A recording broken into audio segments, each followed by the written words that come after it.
Well, it looks like Ubisoft is trying what I like to call the Disney method of marketing, which is you intentionally piss your audience off. You put this diversity replacement thing in as your deal. And then once they do, you cry victim and claim that it's online hate, it's harassment, it's bullying. This is a playbook straight out of their marketing department. And so now we have this Ubisoft CEO condemning hateful acts against developers following the Assassin's Creed Shadows backlash. We covered the other day how he primed sort of the media with this sort of statement where he's like, we'll listen to valid criticism, right? But you know what valid criticism means? It means his buddies at IGN or whatever who get the Access Media memos, if they say something about a bug in the game, it's cool. If Endymion says something, oh, that's hateful. This is how they're trying to frame things to, of course, attack our movement that we're of course, talking about games and of these terrible AAA bloated games that have pushed the diversity, equity, and inclusion agenda for way too long. And of course, they're finally getting the blowback from this. They're finally losing money from it. The writing's on the wall, and they can never accept blame on this. The fact that they screwed this up themselves. They made a terrible game themselves. They hired a ton of developers on this Assassin's Creed Shadows project. Again, this is one of the biggest video game franchises out there, if not the biggest. And because of that, these people had never had any gaming experience. And so you're going to create a terrible game in that situation. It was filled with DEI. We know this. A black samurai in historical Japan. It's a ridiculous affront to the culture of Japan and everything else. And but no, it's the children's fault. Right? This is what they say. So we'll get into this in just a moment. Please hit the like and subscribe button. Join us here as we talk about all things in the culture, my friends. Do sign up for my newsletter in the description below. You get some free books from me, and that way I never lose track of you guys because I like to connect just in case of different things and platforms and the like. You never know. I appreciate you all for being here. Lots of links in the description below if you want to support the channel. And thank you guys for being here as we tell the truth about what's going on in gaming culture, something that's very rare these days. So Ubisoft's CEO Yves Guillemot has spoken out about malicious and personal online attacks directed at his employees and partners, citing this is one major concerns in the game industry at the moment. So the major concern is not the gameplay. They know that this is going to be a failure. They know that this is going to underperform. We've seen that the Steam charts, it is not high on the most wish list. It should be number one. It's not even close. And because of that, they have to make excuses. And of course, just the online hate will be their excuse for failing at this juncture that they can give to investors so that they can try to save their jobs at the end of the day. But it's not going to work because at the reason it's receiving online hate is the game looks terrible. It looks like something that came out of some diversity meeting under the Biden administration. It doesn't look like a fun Assassin's Creed game whatsoever. And so this is just a standard tactic I see from the media. Like I said at the beginning of the video, this is the Disney tactic that we see here. Think about how Disney does this all the time. Remember when The Last Jedi came out and then people really hated the Rose Tico character. And what happened was Disney went out and started doing this marketing campaign saying Kelly Tran was being harassed online. Oh my gosh. Well, people were mostly just saying that they hated the character because it was a terrible, just sort of diversity casting stupid thing. Where, she just was playing a bad character. It wasn't her fault as an actress or anything like that. And it kind of ruined the movie every time she was in it. It was really ridiculous. And so they tried to turn that into a marketing campaign. We're getting online hate, and it becomes a political thing to where they can get the leftists coming out to try to get butts in the seats for their movie.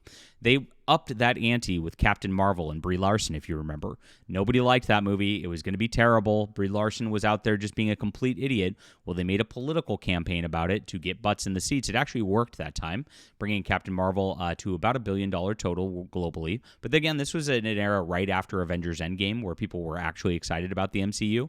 That was it. When they went to that and they saw that, it just died at the vine at that part. Now, Disney keeps trying this. They tried it with Star Wars The Acolyte, and of course, that bombed in the ratings. It didn't go anywhere.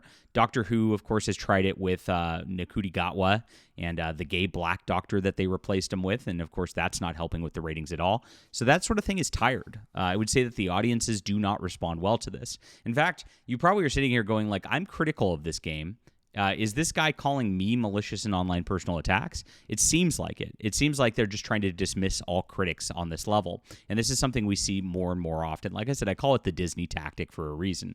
So he gave a wide-ranging interview posted on the Ubisoft website on Thursday. He spoke about a bunch of topics, and of course, what dismays him about the industry currently. It's not their bad video games they've spent $400 million working on and just don't have much to show for it. It's online harassment, of course. One thing I'm concerned about right now is malicious and personal online attacks directed at some of our team members and partners, he said. I want to make it clear that we at Ubisoft condemn these hateful acts in the strongest possible terms. Now, hold on just a second. Hateful acts. They're acting like people are like following the developers home and like, mugging them or something like that. That would be a hateful act. Somebody saying, hey, your work sucks and Assassin's Creed looks like a DEI disaster is not a hateful act. That is an online public speech and an opinion. And so this is the difference. And they always love to muddy this, right? They pretend like this terrible stuff's happening when it's really not. This is, again, just people getting criticism. And because of this, they can't handle it. And a lot of these people are, SJWs. So you know exactly what happens. They get some criticism online. They're used to just getting applauded because, they have pronouns in their bio, they're body positive, they're neurodivergent. That's the other thing they like to say. And so there are all kinds of minorities. They get trophies for that. Like Ubisoft probably gives them awards internally for it, right? Just for their existence. It's a participation trophy. And so they get a little pushback from the actual public because this is a very high-profile game. And then they call it this instead. We know exactly what's happening here. This is an inability to deal with any kind of criticism. He says he encourages the rest of the industry and players to denounce them too.